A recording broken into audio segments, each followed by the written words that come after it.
Dave Justice and the Braves are in Cincinnati on Saturday afternoon to take on the Reds. And in the top of the first, Justice drills this Jack Armstrong pitch into the right field corner. And the two-run double would score Jeff Treadway and Ron Gant. And Atlanta takes a 2-0 lead. But things would get worse for Lou Piniella and the Reds in the top of the first, as Sid Bream would hit this two-run home run. Bream's first of the year comes off Jack Armstrong, the Reds starter, who finished the season poorly last year and seems to be picking up right where he left off. That home run makes it 4-0. Here in the top of the second, the Braves starting pitcher Steve Avery with the stolen base, and he would later come in to score. In the bottom of the fourth, a great try here by left fielder Deion Sanders of the Braves as he goes over the fence to take away a home run from Joe Oliver. The only problem was he couldn't make the catch, so he holds Oliver to a double. Glenn Braggs now bats in the bottom of the seventh with the score 7-3 Atlanta, but Braggs hits a two-run home run, his first of the year, as this comes off Brave reliever Juan Berenguer, and this makes it 7-5 Braves. Earlier in the game, Barry Larkin had homered for the Reds, and Terry Pendleton for the Braves. And the Braves hold on to win their first game of the year by the final of 7-5 in the bottom of the seventh. A great stop by Jeff Treadway on Paul O'Neill's smash. Avery, the winner, 1-0. Armstrong, the loser, 0. Half a go on Saturday afternoon as the Mariners are in to play Oakland. 1-0 A's in the first when Willie Wilson loops a base hit to center field. Dave Henderson and Jose Canseco score for Oakland, and it's 3-0 A's. Top of the third inning, Edgar Martinez for the Mariners would get two of those runs back as he'll drill a two-run homer off of Kirk Dressendorfer into the stairs in left field. The fans will chase after the ball. One lucky fan comes up with it. Omar Vizquel comes in ahead of Martinez, and it's 3-2 Oakland. Top of the fourth inning, Dressendorfer has settled down. He lasts 5 2/3 inning to pick up his first Major League win. Here he struck out Jay Buhner to end the fourth. Golden State coach Don Nelson and one of his players, Les Jepson, are in attendance. Pretty good seats, too. Bottom of the eighth inning, Jose Canseco will rip a solo homer to left field for his first home run of the year, and that made the score 4-2 Oakland. That would be the final score as Dennis Eckersley came in to work the last two innings. Here he strikes out Jay Buhner to end the ball game. The A's win by that score of 4-2 over Seattle. Dressendorfer picks up the win. Rich DeLucia the loss. He's 0-1. And Dennis Eckersley picks up his first save as the A's roll to a 4-2 victory. Jr. and the Orioles are in Texas on Saturday night, and it would be a big night for Ripken. Here in the top of the first, he would triple as he hits the line drive to center field. The center fielder Tony Scruggs slips in the wet grass. This goes for a triple. Randy Milligan comes in to score, and Baltimore takes a 1-0 lead in the top of the first. In the bottom of the first, with Ruben Sierra at the plate, right fielder Dwight Evans with a great sliding catch to take away extra bases from Ruben Sierra. Top of the second, the score now 3-0 Baltimore, and once again Cal Ripken Jr. at the plate, and he bounces this single up the middle. This would score Billy Ripken and then Mike Devereaux, and Baltimore takes a 5-0 lead against Texas starter Kenny Rogers. In the bottom of the third, the Rangers get 3 runs back off the bat of Rafael Palmeiro, who takes Baltimore starter Jeff Ballard deep. Palmeiro hits his second home run of the year, and this makes it a 5-3 game in favor of the O's. But in the top of the sixth, once again, it's Cal Ripken Jr. as he hits a 2-run home run. This is first of the year. It comes off Texas reliever Brad Arnsberg, and Baltimore takes a 9-4 lead.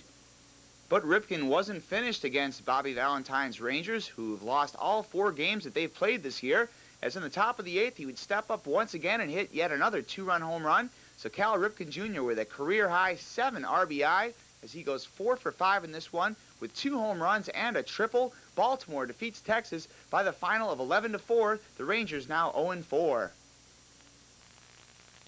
Baseball action from the Astrodome in Houston as Roger Craig and company take on the Astros. Pick up action in the top half of the first inning. Kevin Mitchell with his first of 2 home runs on the night. Here a 3-run home run to left field. Willie McGee and Will Clark both score. Home run number 4 for Mitchell. RBIs number 6, 7, and 8, and the Giants lead it 3-0. Then the top of the third inning, Matt Williams with a single to left center field brings home Willie McGee, and the Giants go on top 4-0. Still in the top half of the third inning, Kevin Bass comes up and he hits a single to right field. Kevin Mitchell will be safe at the plate, and the Giants lead comfortably by a score of 5-0. Then the bottom of the fourth inning, a nice catch by Kevin Mitchell. Here with the Astros threatening. Jeff Bagwell with a deep fly ball to left field. Kevin Mitchell with the leaping grab at the wall, and that ends the threat by the Houston Astros. Then the top of the fifth inning, Will Clark comes up and doubles to the gap in right center field. Willie McGee scores, and the Giants extend their lead to 6-0. But in the top of the seventh, though, the Giants come up with 9 more runs to seal this victory. Here with the Giants up 11-0 and the bases loaded, pinch hitter Mike Kingery hits a triple to the gap in right center field. Dave Anderson, Jeff Leonard, and Greg Litton all score. The Giants lead at 14-0. They go on to win this one easily by a score of 16-2. Scott Geraltz with the win, his record 1-0. Mike Scott with the loss, his record drops to 0-2. Eric Gunderson works the last 3 innings to earn his first save of the season. And the Twins are at home on Saturday night to take on the California Angels, and this one would be a slugfest. Top of the first, Dave Winfield gets things started. He hits a 2-run home run, his first home run of the year. Comes off Twins starter Mark Guthrie, and it gives California a 2-0 lead. Then it would be Lance Parrish's turn. As Parrish, the very next batter, would also take Guthrie deep. So back-to-back home runs in the top of the first by Winfield and Parrish would stake the Angels to a 3-0 lead. As Parrish belts this one just fair inside the left field foul pole. In the bottom of the first, the Twins get 2 runs back. Kirby Puckett hits his first home run of the year, and his first in 78 games dating back to last year. As the home run comes off, Angels starter Scott Lewis. 2-run blast makes it 3-2. In the top of the third, Winfield again would strike as he hits a 2-run home run this time, as this also served up by Guthrie. And this gives California a 6-2 lead in the top of the third. Winfield's next at bat in the top of the fifth. Once again, a home run. So Dave Winfield, his first 3-home run game in his major league career. The solo home run comes off Twins reliever Larry Kasian, and the Minnesota native Winfield with 3 home runs, and this gives California an 8-2 lead. But in the bottom of the fifth, Ken Herbeck hits a 2-run home run. This off reliever Cliff Young of the Angels, and it makes it 8-7 in favor of California. Angel pitchers would throw an American League record 6 wild pitches. This breaks a 68-year-old record. In the bottom of the sixth, it's Jeff Robinson with a wild pitch. That scores Chuck Knobloch. That makes it 12-9. Then in the top of the ninth, it's Winfield with the RBI single. Earlier, he had doubled. This would drive in Wally Joyner. So Dave Winfield goes 5 for 6 with 3 home runs and a double. Look on as the Padres are in Los Angeles on Saturday night. And they get off to a good start as all 9 batters bat in the first inning with a score 2-0. Gerald Clark, the RBI single to score Tony Gwynn. That makes it 3-0 Padres. Clark came into this game with a .538 average, and he would pick up at least 3 hits tonight. In the bottom of the first, Juan Samuel, the single. This scores Brett Butler to make it 3-1. The Dodgers had another run in the bottom of the first and trail 3-2 after 1. Tom Lasorda, though, would see the Padres score 3 more times in the top of the second. Here, Clark with a 2-run single to score Gwynn and then Fred McGriff, and that makes it 6-2, and it would stay 6-3 San Diego all the way into the 9th inning. From a chilly Wrigley Field, a couple of loose bolts in as the Cubs play the Pittsburgh Pirates. Bottom of the second, Mike Bilecki with a line drive off of Doug Drabeck's glove. George Bell and Damon Berryhill score for Chicago, and it's 2-0 Cubs. Bottom of the fourth inning, Cubs manager Don Zimmer and home plate umpire Gary Darling in a battle of stares. Still in that bottom half of the fourth inning, Mike Bilecki will get a base hit down the right field line off of Doug Drabeck. Damon Berryhill and Shawan Dunston come in to score for Chicago, and that gave the Cubs a 4-0 lead. All 4 RBIs credited to Mike Bilecki.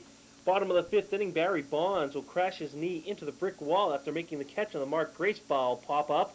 He had to leave the game with a bruised left knee and a bruised left thumb.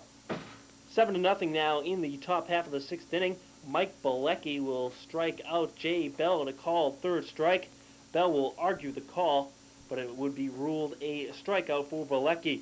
Bilecki would go 8 innings, picking up his first win of the season. He's now 1-0.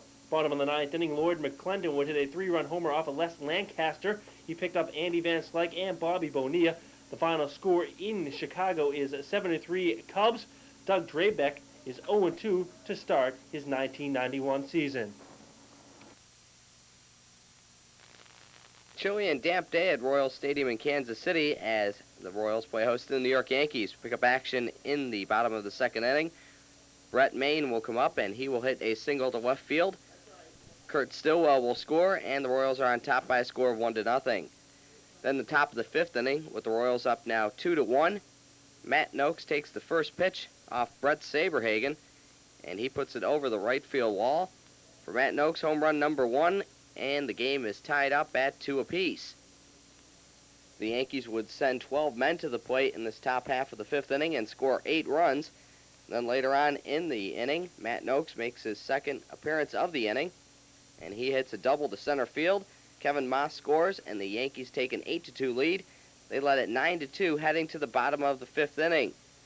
The Royals would not give up, though, as they come up and score 6 runs over the next 2 innings. And here, Danny Tartabull in the bottom of the fifth inning with a 2-run home run to left center field. Jim Eisenreich scores, and the Yankee lead is cut to 9-4. Then the bottom of the sixth inning with the Yankees up 9-6. Kevin Seitzer hits a double down the left field line. Maine and Eisenreich both score, and the Yankee lead is cut to 1 at 9-8. This game would then turn into a pitcher's duel for the final couple of innings. Here in the bottom of the eighth inning with the Royals threatening and the bases loaded. Here with 2 outs, former Royal Steve Farr strikes out Brian McCray looking as the Yankees hold on to win this one 9-8. Leary with the win, his record 1-0. Saberhagen with the loss, his record 1-1.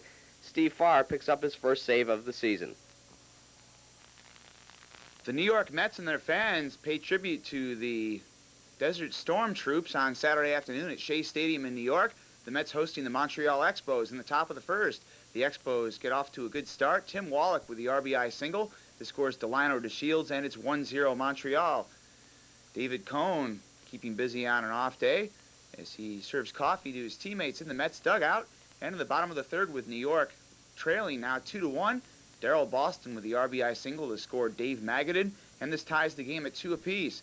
Then still in the bottom of the third with the bases loaded, Dennis Martinez would hit Charlie O'Brien with this pitch. This would force in Howard Johnson to make it 3-2 Mets. Doc Gooden on the mound for the Mets would have an exceptional day. He would strike out 14 Expos here in the top of the fourth. He gets Tom Foley as he would strike out the side in the fourth.